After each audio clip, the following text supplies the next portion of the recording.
नमस्कार मेरे दोस्तों, कैसे हैं? आशा करता हूँ आप लोग अच्छे होंगे और अपनी तैयारी ज़बरदस्त तरीके से कर रहे होंगे।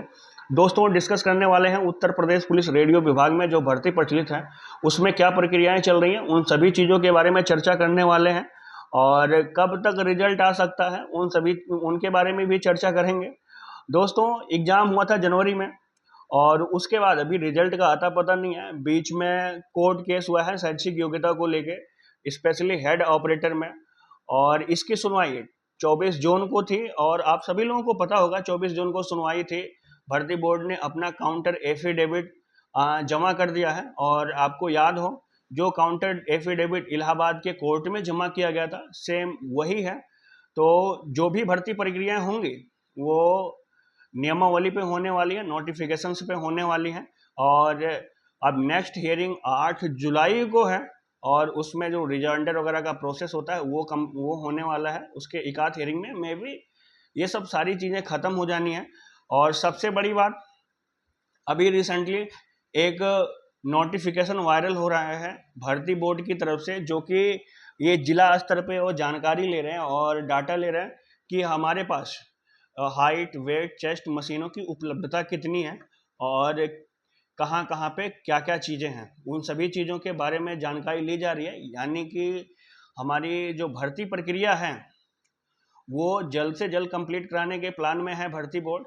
तो आप लोग भी अपनी तैयारी को और अच्छी लेवल पे लेके आइए, जिससे कि आपको रनिंग में कोई प्रॉब्लम ना हो। और ध्यान रहे जिनका अच्छा नंबर है, जो प्रीवियस वीडियो में हमने बताया है उसके अकॉर्डिंग है, और अगर आपके पास शैक्षिक योग्यता है, क्वालिफिकेशन है, तो आप तैयारी करिए। आप कन्फर्मली आप नेक्स्ट प्रोसेस के लिए आप योग्य हैं और मे भी आप सिलेक्शन के लिए भी आगे रहने वाले हैं।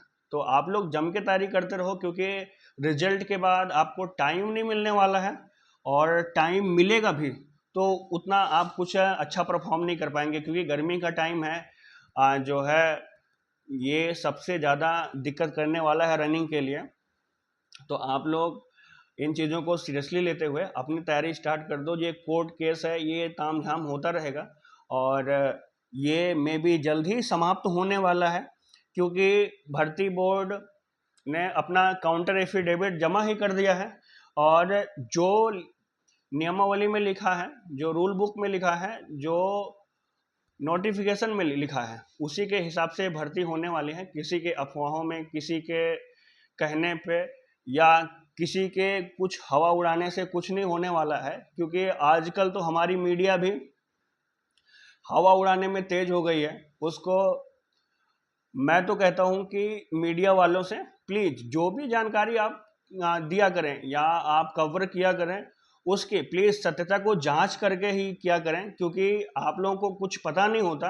आप उल्टी सीधी खबरें चला के माहौल बनाने की कोशिश करते हो। ये चीज़ें माहौल मत बनाया करो।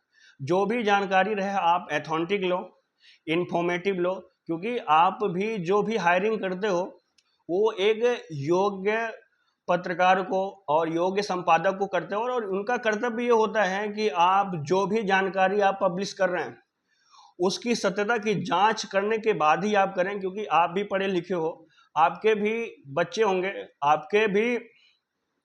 आपने भी तैयारी अगर करी होगी तो आपको पता होगा कि जो भी भर्ती प्रक्रियाएं होती हैं वो नोटिफिकेशन पे होती हैं, जो नियमावली होती है उस पे होती हैं। या आपकी भर्ती ऐसे ही कर लेते हो क्या रोड छाप इंसान को? अगर रोड छाप इंसान को करते हो तभी ये रोड छाप पत्रकारिता आप कर रहे हो। मैं किसी चैनल का नाम नहीं लूंगा, लेकिन जिस तरीके से आप पत्रकारिता कर रहे हैं, ये एक आप जो चौथे स्तंभ बनते हो ना, उसके बनने लायक नहीं हो आप। क्योंकि इसीलिए आपका ये हाल हुआ है कि आप 161वें नंबर पे हो, क्योंकि आप उसके डिजर्व करते हो। क्योंकि इस तरीके से पत्रकारिता मैं तो देख के परेशान हो गया कि इनको जानकारी ना होते हुए भी हवा बना रहे हैं, और ऐसी हवा बना रहे हैं कि जो है जब सारा कोर्ट केस खत्म हो जाएगा तब मैं भी योगी जी, हमारे मुख्यमंत्री जी और भर्ती बोर्ड के जो हमारे सहकर्मी हैं, वो इनकी थोड़ी सी ठीक ठाक खबर लें। मैं तो कहता हूँ, क्योंकि जो चीज़ें सत्य रहें और जो चीज़ें एक वैल्यूएबल रहें, जिससे कि एक माहौल न बने। माहौल बनाने का काम एक मेरे पास शब्द नहीं है, वो लोग करते हैं। आप प्लीज, आप एक रेपुटेटेड मीडिया कर्मी हैं, आपको पढ़े लिखे हो, आपने खुद अच्छे खासे क्वालिफिकेशंस ले रखी है, तो आप उन चीज़ों को, नोटिफिकेशंस को पढ़ के जो भी सत्यता है उसकी गहराई को समझते हुए, दोनों पक्षों की चीज़ों को वैलिडेट करते हुए देन अपने को आपको पब्लिश करो, या जो है जो भी डिबेट करना है करो, जिससे कि आपकी रेपुटेशन बढ़ेगी, जो सही चीज़ें हैं वो दिखाई जाएंगी। आप हमारे जो विभागाकर्मी हैं पुलिस डिपार्टमेंट के, उनको उल्टे सीधे बोल रहे हो, ये कर रहे हैं, वो कर रहे हैं, जो भी चीज़ें हैं वो नोटिफिकेशंस पे होती हैं, नियमावली पे होती हैं, आपको कुछ नहीं पता है।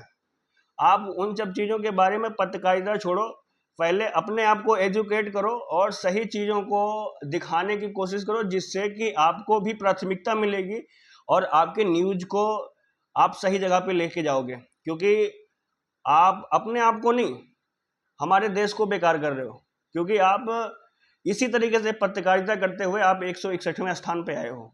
तो प्लीज़ जो भी चीज़ें रहें, अपनी जो भी खबरें रहें, उसको आप वैलिडेट करो आपके रेफरेंसेस के थ्रू, या फिर जो भी चीज़ें हैं, क्योंकि आप वो चीज़ें नहीं करोगे तो ऐसी उल्टी सीधी हवा बनाओगे और उससे कुछ फर्क नहीं पड़ने वाला है किसी को। बट क्या होता है, उससे माहौल ख़राब होता है और दूसरे पक्ष वाले भी जो है इस पे अपनी प्रतिक्रिया जाहिर करने वाले हैं और इस पे कर सकते हैं, क्योंकि ये चीज़ें गलत हैं।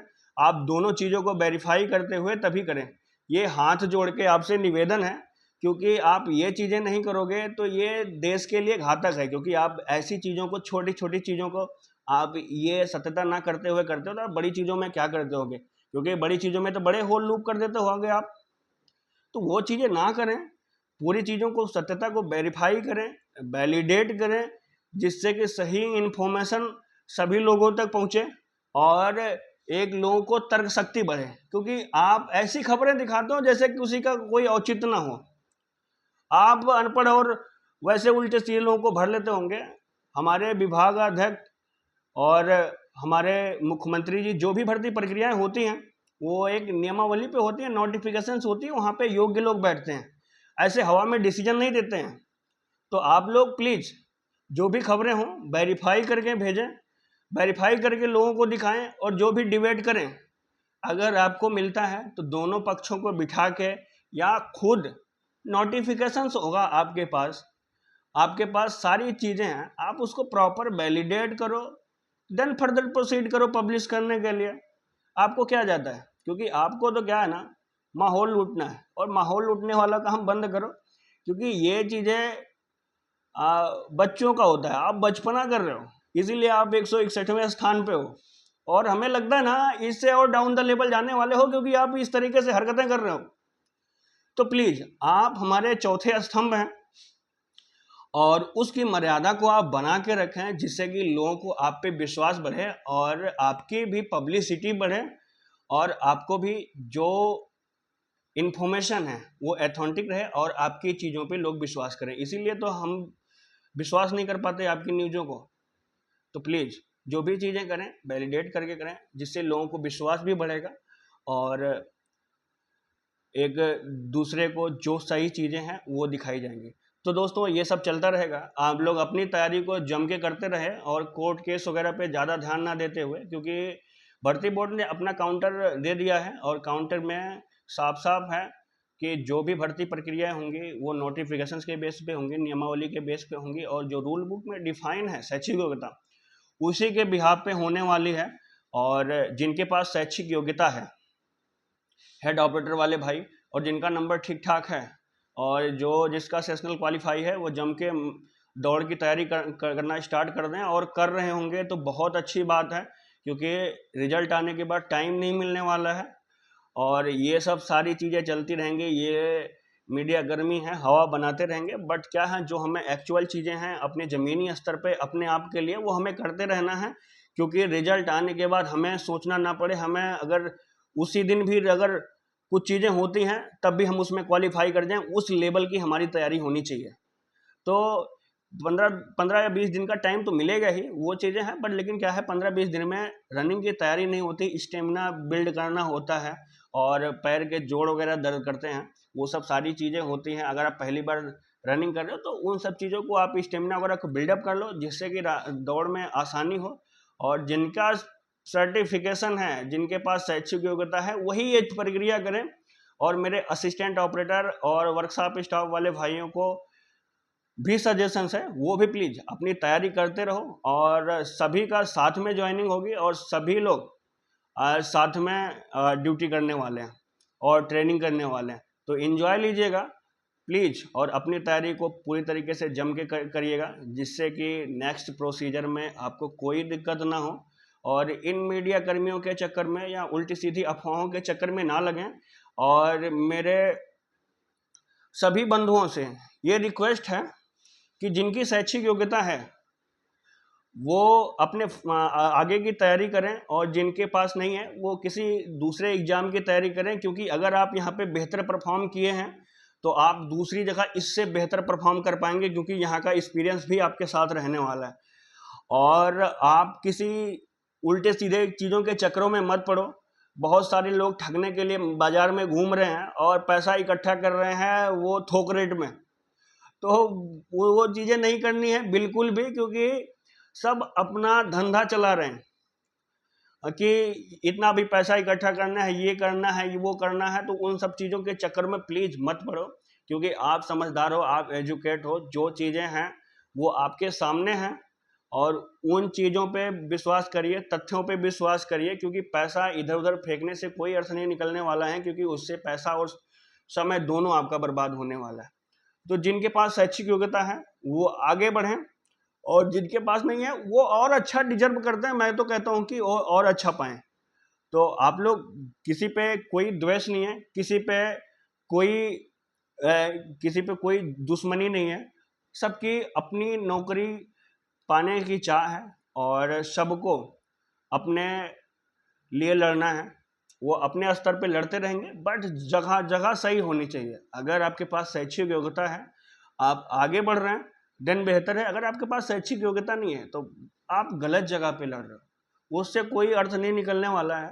वो चीज़ें आप ध्यान में देते हुए अपने आप को प्रोसीड करो। और जिनके पास डिप्लोमा का सर्टिफिकेशन है वही इस भर्ती में रहने वाले हैं, अदरवाइज कोई भी शैक्षिक योग्यता मान्य नहीं होने वाली है। ये चीज़ें परम सत्य है, और इसी पे भर्ती बोर्ड भी अड़ा है, और यही चीज़ें होने वाली है, क्योंकि प्री डिफाइंड प्रोसेस ही आगे फर्दर होने वाला है, और कुछ भी सत्य नहीं है। तो आप लोग इन उल्टे सीधे लोगों के ठगने के चक्कर में मत पड़ो, क्योंकि लुटेरे हैं ये ऐसे आदमी हैं कि कोई अपना घर भी बेच के पैसे दे रहा हो ना, तो तब भी ये ले लेंगे। ये नहीं कहेंगे अरे यार इसका मैं पैसा क्यों लूँ, क्योंकि ये तो लुटेरे जिनको बोलते हैं ना भाई, वो हैं। और लुटेरों के चक्कर में हमें नहीं पड़ना है। हमें अपना सही जानकारी, सही चीज़ें और सही जगह पे पैसे लगाना है। क्योंकि अगर हम जॉब करके भी पैसा कमा रहे हैं, या मम्मी पापा का या माँ बाप का पैसा भी लगा रहे हैं ना, तो वो किसी के मेहनत की कमाई है, और मेहनत की कमाई इन बेवकूफ़ों को हमें नहीं देना है। हमें जो चीज़ें सत्य हैं उस पे काम करना है, और उस पे ही आगे बढ़ना है। तो आप लोग बिल्कुल भी टेंशन हो के, और यार जिंदगी है यार, एंजॉय लेके जियो, और इन सब चक्करों में मत पड़ो। एक जाए नौकरी नहीं मिलेगी दूसरी मिलेगी यार। हमारे पास अगर क्षमता है, हमारे पास अगर पढ़ने की काबिलियत है, तो हम वो चीज़ें लेके रहेंगे। एक चीज़ों के चक्कर में मन नहीं पड़ेंगे, वो चीज़ें होनी चाहिए। और शैक्षिक योग्यता जिसमें है उसमें लड़के लेंगे, बस इतना ही होगा और कुछ नहीं होगा। तो टेंशन मत लो। किसी इन चूतियों के क्या बोलूँ मैं, गलत निकल जाता है, इन सब चक्करों में मत पड़ो। एंजॉय लो, और सही जगह पे सही टाइम पे सही मेहनत करिए। तो इन सब चीज़ों के बारे में आप लोग सही से अवेयर रहें। Thank you.